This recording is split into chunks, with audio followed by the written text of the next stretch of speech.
apa yang kalian suka makan gitu. Nah, sebetulnya ayat ini ingin mengatakan bahwa ada kegiatan seksual yang dilakukan oleh Adam dan Hawa di pohon itu, mungkin di bawah pohon, di semak-semak pohon itu gitu. Ini saya tidak menafsirkan sesuai apa yang saya pikirkan gitu, tapi ini juga ada pendapatnya dari para ulama gitu. Bismillahirrahmanirrahim. Pada kali ini saya ingin menyampaikan rekaman virtual berkaitan dengan permasalahan yang berkembang, permasalahan yang kontroversi, yaitu jawaban dari Ustadz Rikal kepada Ustadz Felix yaitu berkaitan dengan Nabi Adam pernah salah, tapi ternyata Ustadz Rikal menjawab permasalahan yang disampaikan oleh Ustadz Felix lebih kontroversi lagi, lebih berat lagi dalam jawabannya, atau menyimpang jauh dari yang semestinya. Kalau seandainya, yaitu Ustadz Rikal menyampaikan berkaitan dengan Nabi Adam dan Siti Hawa, konteks ayat Al-Quran wala taqraba hadis syajarata, yaitu jangan dekat, larangan Allah, jangan mendekat kepada pohon buah kholdi, pohon kholdi. Memberikan penafsiran yang lain, penafsiran lain dari yang lain, mengambil dari surat Toha. Ustadz Rikal mengambil dari surat Toha bahwa Nabi Adam di dekat buah kholdi itu melakukan aktivitas seksual karena badat selahuma sawatuhuma, karena ketika itu Nabi Adam, Siti Hawa tidak memakai pakaian. Ini jawaban jawaban dari Ustadz Rikal kepada Ustadz Felix sangat di luar pemahaman. Mungkin kalau para kiai, para jengan mendengar tafsir pemahaman ini, pasti mereka marah, mereka benci, dan pasti mereka tidak akan senang, bahkan umat Islam semuanya. Dan saya sendiri juga sebenarnya sangat emosional mendengar penafsiran seperti itu. Sangat kata bahasa yang lain, sangat menculak lah kalau kata bahasa Prancisnya mah, sangat jauh dari yang semestinya. Padahal tidak ada referensi yang mengarah kepada penafsiran apa yang dikatakan Ustadz Dika tadi. Itu sangat tidak senonoh, itu penghinaan, perlu dipermasalahkan, perlu didemo lah, seakan-akan seperti itu. Ya, dengan demikian saya mencoba untuk menjawab hal ini, bahwa tidak ada konteks dalam Al-Quran ke arah penafsiran apa yang dikatakan Ustadz Rikal, bahwa Nabi Adam seperti itu. Saya juga tidak akan berani bahwa dalam Al-Quran berkaitan dengan Nabi Adam itu ada dalam 3 surat. 1 di surat Al-Baqarah, 2 di surat Al-A'raf, dan 3 di surat Toha. Ya. Nah, di surat Al-Baqarah Allah itu konteksnya lebih kena mengenai az-zalimin, zaliminnya Nabi Adam, atau konteks pemahaman zalimnya di sini apa gitu. Memang Nabi Adam melakukan pelanggaran atau Nabi Adam melakukan kesalahan, tapi kesalahan Nabi Adam itu sejauh mana? Sebenarnya kalimat pelanggaran atau kesalahan dalam 3 surat ini berbeda. Di surat Al-Baqarah minadz zalimin dikatakan wala taqraba hadhihi syajarata fatakuna minadz zalimin. Tapi di surat yang lain wa asa rabbahu, Nabi Adam melakukan kemaksiatan. Tapi baik itu zalim atau itu kemaksiatan, untuk tingkat Nabi itu beda. Jadi kalau kita kembali kepada kitab tafsir Imam Al-Qurtubi, di sana ada dua pendapat Zolimin di sini, bahwa Nabi Adam itu yaitu kembali kepada bahwa para nabi itu maksum, terjaga dari kesalahan. Toh ini Nabi Adam melakukan kesalahan, maka ini apakah salah atau tidak?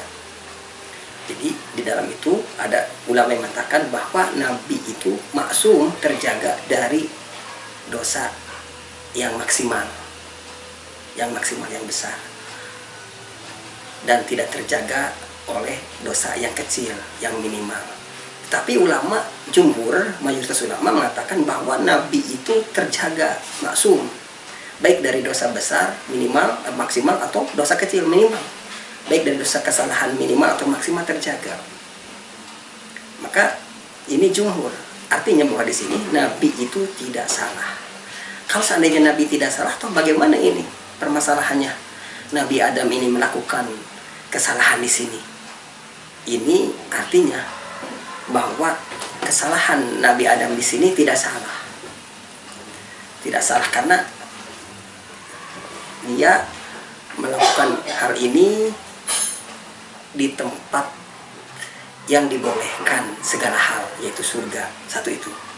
Kedua, bahwa Nabi Adam di sini melakukan sesuatu sebagaimana yang dikatakan oleh Imam Al-Junaid, hasanatul abrari sayyiatul muqarrabin. Jadi yang dibolehkan kepada yang lain tapi tidak dibolehkan kepada tingkat nabi. Jadi artinya melakukan sesuatu yang masih diperbolehkan, tetapi untuk tingkat nabi masih salah. Maka salahnya itu, kemaksiatannya itu masih di tingkat apa? Dibolehkan, di tingkat yang dibolehkan secara umum, publik manusia. Secara umum mayoritas manusia masih boleh. Jadi yang mubahat, tetapi kalau orang yang apik, yang menjaga diri, itu yang mubahat juga sudah tidak diambil karena tidak ada fadilahnya. Jadi mengambil yang fadilah-fadilah.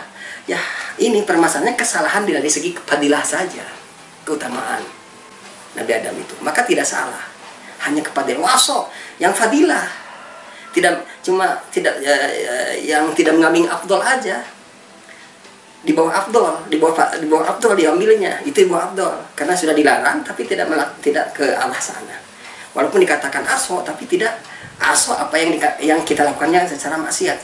Aso tapi tidak maksiat yang dilarang, yang tidak diperkenankan oleh Allah kepada setiap manusia. Jadi masih maksiat yang masih diperkenankan kepada seluruh manusia, maksiatnya di sini. Ini itu kedua, itu artinya itu kenapa tidak pakai pakaian? Ya, itu karena melanggar apa yang dilarang oleh Allah. Fabadat lahum,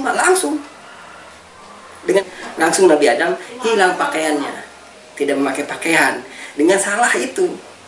Dengan salah yang tingkat yang masih diperbolehkan, yang dipesankan oleh Allah, dilakukan oleh Nabi Adam, maka akhirnya langsung tidak kena pakaian, tidak berpakaian.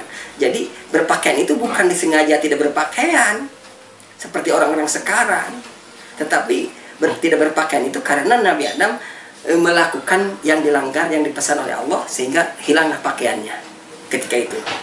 Nah, hal ini maka digantilah pakaiannya dengan daun-daun yang ada di surga.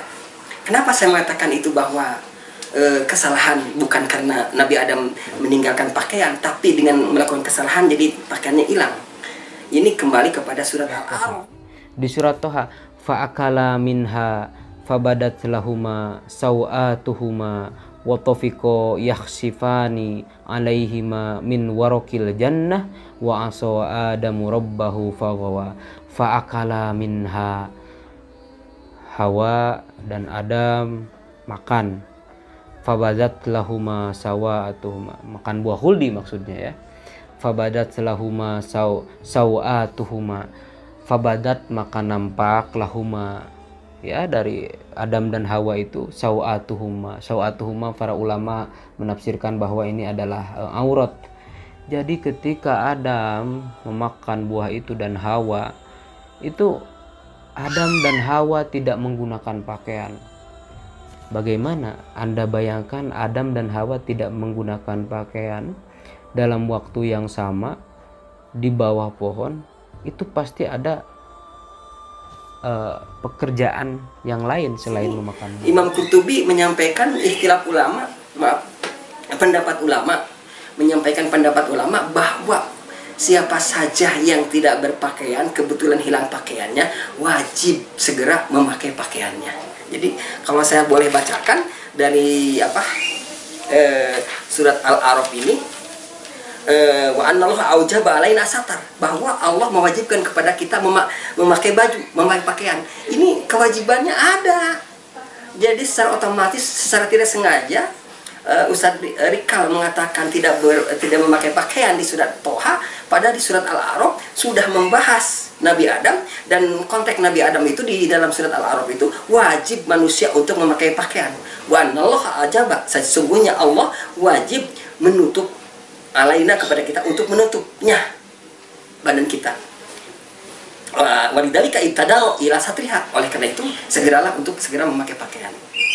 Wala yamna ayu amiro bidzalika fil jannah, bahkan tidak tidak ada halangan untuk Allah untuk walaupun di surga harus segera pakai pakaian.